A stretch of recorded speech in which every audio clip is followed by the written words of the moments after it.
اردو برائے جماعت پنجم۔ السلام علیکم ورحمۃ اللہ وبرکاتہ۔ امید ہے بچوں آپ بالکل خیریت سے ہوں گے۔ آپ کے سامنے حمد موجود ہے، لیکن حمد چونکہ آپ پڑھ چکے ہیں اس لیے ہم اپنے سبق کا آغاز نعت سے کریں گے۔ اس سبق میں آپ کیا کیا سیکھیں گے آپ کے سامنے موجود ہے۔ نعت کسے کہتے ہیں، نعت کا مقصد کیا ہے، مشکل الفاظ کے معانی، شاعر کا تعارف، ہم آواز الفاظ، بلند خوانی، نعت کی آسان تشریح اور لغت کا استعمال۔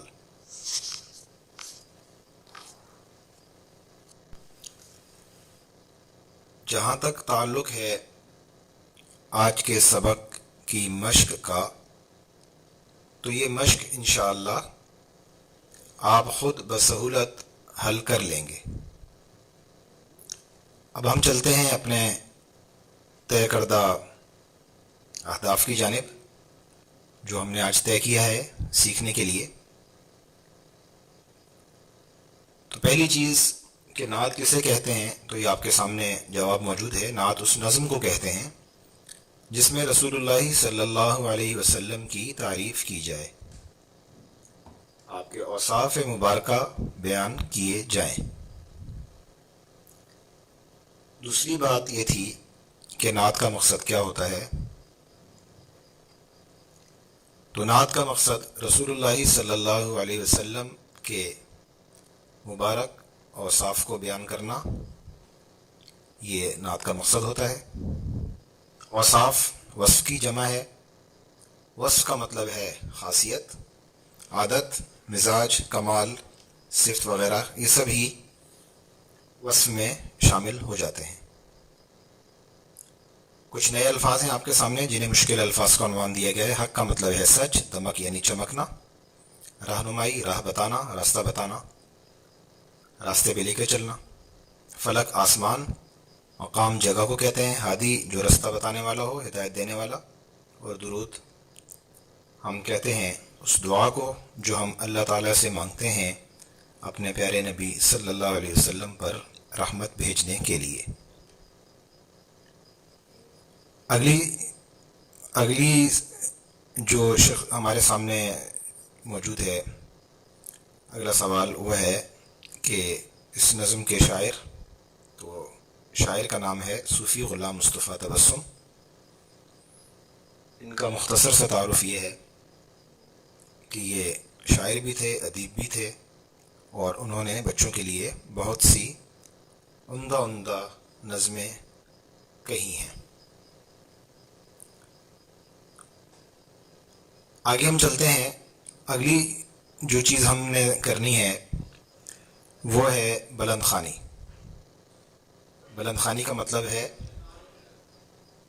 نظم کو یا غزل کو یا نعت کو یا حمد کو اونچی آواز میں پڑھنا۔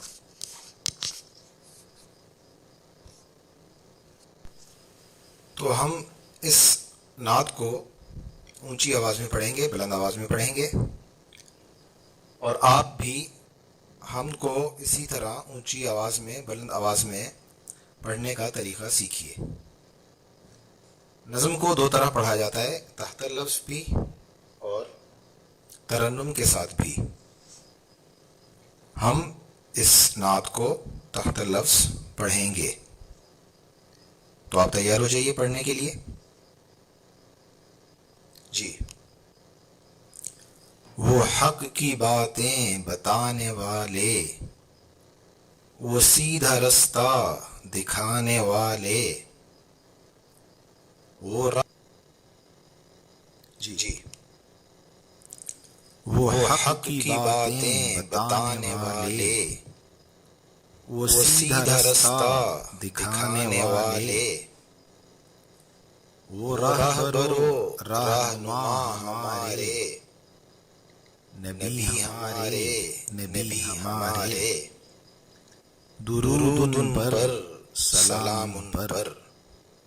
یہاں یہ بات یاد رکھیے کہ نظم میں یا نعت میں اگر شعر کے دوران ہمارے پیارے نبی کا نام آئے تو اس وقت ہی فوراً ہی درود نہیں پڑھتے، بلکہ مصرع مکمل ہونے کے بعد کہتے ہیں صلی اللہ علیہ وسلم۔ تو آپ بھی ایسا ہی کیجئے، جب میں پڑھوں گا نبی ہمارے نبی ہمارے، تو پھر آپ آہستہ سے کہیں گے صلی اللہ علیہ وسلم۔ درود ان پر سلام ان پر، صلی اللہ علیہ وسلم۔ بلند نبیوں میں نام ان کا، فلک سے اونچا مقام ان کا، ہمارے ہادی خدا کے پیارے، نبی ہمارے نبی ہمارے، درود ان پر سلام ان پر۔ انہی کی خاطر دمک رہے ہیں، انہی کے دم سے چمک رہے ہیں، زمین کے ذرے فلک کے تارے، نبی ہمارے نبی ہمارے، درود ان پر سلام ان پر، صلی اللہ علیہ وسلم۔ اگلا جو سوال ہمارے سامنے ہے، جس چیز کو ہم نے حل کرنا ہے، وہ ہے کہ اس نعت میں جو شاعر ہیں صوفی غلام مصطفیٰ تبسم، انہوں نے رسول اللہ صلی اللہ علیہ وسلم کے کیا کیا اوصاف بیان کیے ہیں۔ اگر یہ بات سمجھ لی جائے کہ اس نعت میں شاعر نے ہمارے پیارے نبی کے کیا کیا اوصاف بیان کیے ہیں، تو اس نعت کی تشریح آپ خود کر سکتے ہیں، اس کا مطلب آپ خود بتا سکتے ہیں۔ آسان تشریح کا طریقہ یہ ہے کہ یہ دیکھ لیا جائے کہ نعت میں ہمارے پیارے نبی کے کیا کیا اوصاف بیان کیے گئے ہیں۔ کسی بھی نعت کی تشریح کا یہ بہت آسان طریقہ ہے،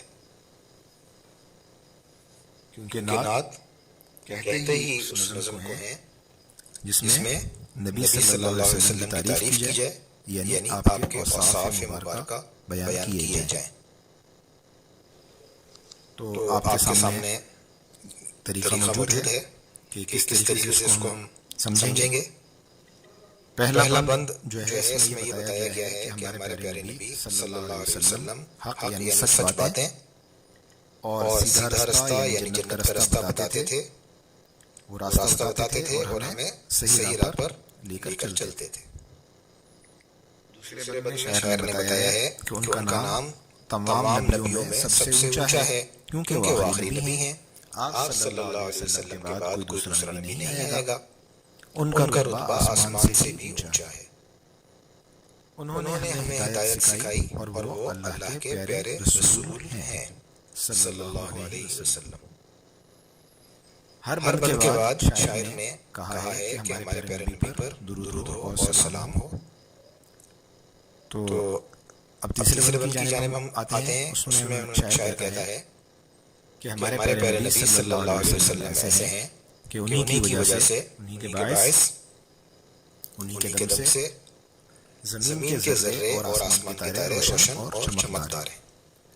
ہمارے پیارے نبی پر درود ہو اور سلام ہو، صلی اللہ علیہ وسلم۔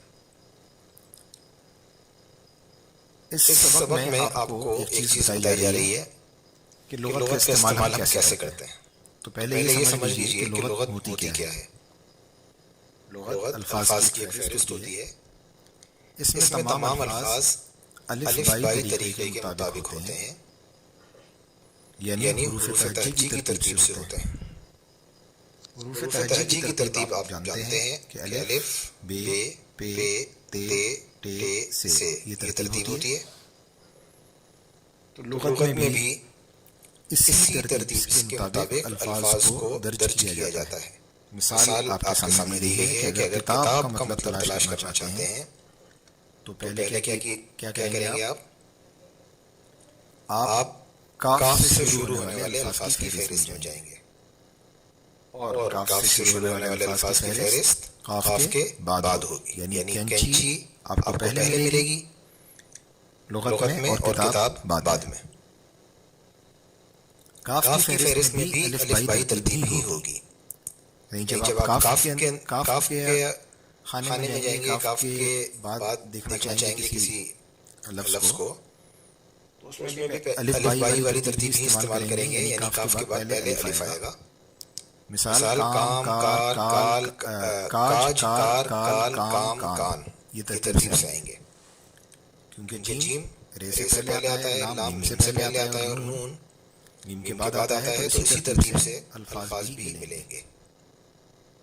اور الف کے بعد یعنی کاف کے بعد الف ہوگا اور پھر کاف کے بعد جب الف والے الفاظ کا نمبر ختم ہو جائے گا تو کاف کے بعد بے کا نمبر شروع ہو جائے گا.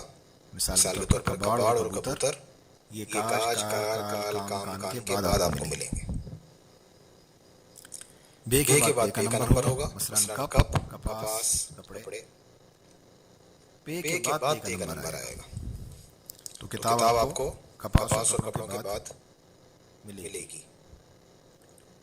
برابر میں آپ دیکھ سکتے ہیں ایک صفحہ لغت کا آپ کے سمجھنے کے لیے دیا گیا ہے کہ وہاں پہ الفاظ کس طریقے سے موجود ہوتے ہیں. بہتر ہوگا کہ آپ کے پاس گھر میں ایک لغت موجود ہو اردو کی اور اس میں سے آپ مختلف الفاظ معنی تلاش کیجیے.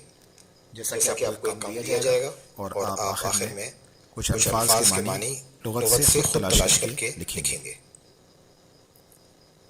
اب آپ کے سامنے مشق موجود ہے. یہ مشق انشاءاللہ بہت آرام سے حل کر سکتے ہیں. یعنی آپ کو نعت کے شاعر کا نام لکھنا ہے, نعت کسے کہتے ہیں یہ بتانا ہے اور بلند نبیوں میں نام ان کا سے کیا مراد ہے. یہ بات ہم آپ کو بتا چکے ہیں, آپ خود دیکھ سکتے ہیں. نعت میں کون سے دو مصرے بار بار آئے ہیں. ایک چیز آپ کو پہلے بتانی تھی وہ ہم آپ کو بتا دیتے ہیں کہ اگر آپ نعت میں دیکھیں گے تو دمک رہے ہیں چمک رہے ہیں پیارے تارے اس جیسے جو الفاظ ہیں یہ نعت میں آئے ہیں. یہ نظموں میں اس طرح کے الفاظ آتے ہیں, انہیں قافیہ کہتے ہیں. یہ مصرے کے آخر میں آتے ہیں, دوسرے مصرے کے آخر میں آتے ہیں اور یہ آواز ان کی ملتی جلتی ہوتی ہے. ان الفاظ کی آواز ملتی جلتی ہوتی ہے. اس وجہ سے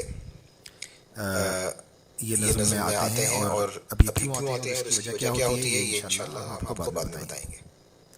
فی الحال آپ اتنا دیکھ لیجئے کہ اس نظم میں جس طرح دو مصرے بار بار آ رہے ہیں اسی طرح کچھ الفاظ بھی ایسے ہیں جو ایک دوسرے سے ملتے جلتے ہیں اور وہ آپ ان کو بار بار دیکھ سکتے ہیں. نعت میں شاعر نے حضور اکرم صلی اللہ علیہ وسلم کے دم سے کن چیزوں کے چمکنے کی بات کی ہے. تو یہ آپ دیکھ لیجئے موجود ہے. خالی جگہ پر کیجئے. جس نظم میں حضرت محمد صلی اللہ علیہ وسلم کی تعریف کی جائے اسے پھر خالی جگہ اور اس کے بعد کہتے ہیں. تو کیا کہتے ہیں یہ آپ کو بتائیں گے. ہمارے پیارے نبی صلی اللہ علیہ وسلم پھر خالی جگہ ہے, تمام نبیوں سے اونچا ہے. آپ کا نام, آپ کا مقام, آپ کا رتبہ, آپ کا جو آپ کا مرتبہ ہے تو جو بھی مناسب لفظ ہے وہ آپ دیکھ کر لکھیے. اس کے بعد سوال نمبر 3 تھا اور سوال نمبر 2 سوال نمبر 1 کے سامنے ہے کہ وہ حق کی باتیں بتانے والے تو یہ مصرے ہیں. اس مصروں کو آپ تلاش کیجئے. مصرع شعر کا ایک حصہ ہوتا ہے, دو مصرے مل کر شعر پورا ہو جاتا ہے. سوال نمبر 4 آگے دیکھیے مترادف یعنی ہم معنی الفاظ لکھیے. رہبر کا ہم معنی بتا دیا گیا ہے رہنما, اور بلند کا مطلب جو ہے وہ ہے کیا اونچا. جی ہاں بالکل اونچا. تو باقی آپ خود حل کر لیجئے. سوال نمبر 5 لغت کی مدد سے مندرجہ ذیل الفاظ کے معنی لکھیے. تو یہ اب آپ خود ہی لکھیں گے, خود ہی تلاش کیجیے. کچھ کام بتا چکے ہیں, کچھ کا ہم نے آپ کو واضح طور پر نہیں بتایا لیکن وہ آپ خود ڈھونڈیں. آخری سوال ہے کہ درج ذیل الفاظ کے متضاد لکھیے، یعنی الفاظ کا الٹ لکھیے. تو یہ الٹ لکھنا آپ کا کام ہے، یہ کام ہمارا نہیں ہے، اس لیے ہم بالکل نہیں کریں گے. آپ خود کیجیے. تو مکمل کیجیے اور پھر اگلے سبق کی تیاری کیجیے. السلام علیکم ورحمۃ اللہ وبرکاتہ.